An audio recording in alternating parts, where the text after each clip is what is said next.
পরিবারের মানুষগুলার সাথে খারাপ আচরণ করে, খারাপ ব্যবহার করে যদি ফেসবুকে এসে লম্বা, লম্বা একেকটা জ্ঞান দিয়া, দিয়া কথা বলা হয় বা জ্ঞান শোনা হয়, আমি বলি এটাই সবথেকে মানে নির্বোধের মতো কাজ। কারণ আমার যে জ্ঞান আছে সেটা আমি কেন ফেসবুকে এসে ঢোল পিটিয়ে বলবো? আমার জ্ঞানগুলা তো আমার বাসার মানুষগুলা বলবে যে আমার কতটুকু বুদ্ধি আছে বা আমার জ্ঞান আছে। কারণ এই জ্ঞানগুলো তো শুধু আমি আমার শ্বশুরবাড়ির পরিবারের সাথে দেখাতে পারি। বিয়ের পরে একটা মেয়ের বাপের বাড়ি থাকে না। সেরকম কিন্তু প্রত্যেকটা মেয়েরই। তা সেই প্রত্যেকটা মেয়ে এটা কখনো চিন্তা করে না যে বিয়ের পরে বাপের বাড়ি থাকে না। তারা চিন্তা করে বিয়ের পরে বাপের বাড়ি থাকে, শ্বশুরবাড়ি পর হয়ে যায়। জামাই শুধু আপন হয়ে যায়। তো এমন হচ্ছে অনেক ঘরেই আছে। তো যাদের ঘরেই আছে তাদেরই দেখবেন ফেসবুকে এসে লম্বা বড় একেকটা লিস্ট থাকে। আমার কতটুকু গুণ আছে, আমার কতটুকু ভালো আচরণ, আমি কি পারি, কি পারি না, এটা আমি কেন বলবো? এটা আমার পরিবারের লোক বলবে।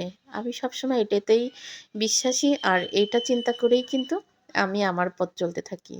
তো এখন রান্না কি করি সেটা বলি। অনেক কথা হয়তো আমিও বলে ফেললাম। তবে এটা আসলে আ মনে হয় যে যারা মানে যাদের জায়গা থেকে যারা পুরাটাই মানে অপারগতা দেখায়, ঠিক তারাই এসে কিন্তু বড় একেকটা কথা বলে। এখন আমি কেমন সেটা তো আমার এলাকার মানুষ জানবে, আমার পরিবারের মানুষ জানবে। এটা কি আমার ঢোল পিটায় বললে কাজ হবে?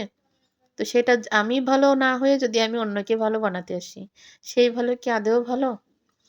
যাক, দুপুরে কি রান্না করি সেটাই বলি। অনেক কথাই বললাম। ভুল ত্রুটি ক্ষমার দৃষ্টিতে দেখবেন। তো এইখানে হচ্ছে ফুলকপি রান্না করলাম। যেহেতু এখন শীতের সিজন ফুলকপি, রুই মাছ, ফুলকপি, কই মাছ, ট্যাংরা মাছ দিয়েই কিন্তু আমরা রান্না করব। অনেকে আছে ফুলকপি রান্না করে বলে ফুলকপিটা ভালো ছিল না, মাছটা ভালো ছিল না, ফুলকপির তরকারিতে গন্ধ হইছে। আসলে তরকারিতে গন্ধ হয় না। ফুলকপির তরকারিতে সবসময় একটু মসলা, তেল বেশি দিতে হয়। আর ফুলকপিটা হচ্ছে কষানোর কাছে ভালো লাগে বা কষানোর কাছে স্বাদ লাগে।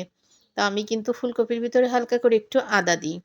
আদা, জিরা, তারপরে ধনে গুঁড়া, কয়টা শুকনা মরিচ, কয়টা কাঁচা মরিচ দিয়ে সুন্দর করে ব্লেন্ডার করে মসলাটা কিন্তু অনেকক্ষণ কষিয়ে নিচ্ছি। কষায়ে মাছ কষায়ে উঠায় রেখে ফুলকপি কষাতে দিছি। ফুলকপি কষায় এই যে জলের পানি দিয়ে দিছি আর একটু পানি দিয়ে নামায় জিরের গুঁড়ো দিয়ে দেব।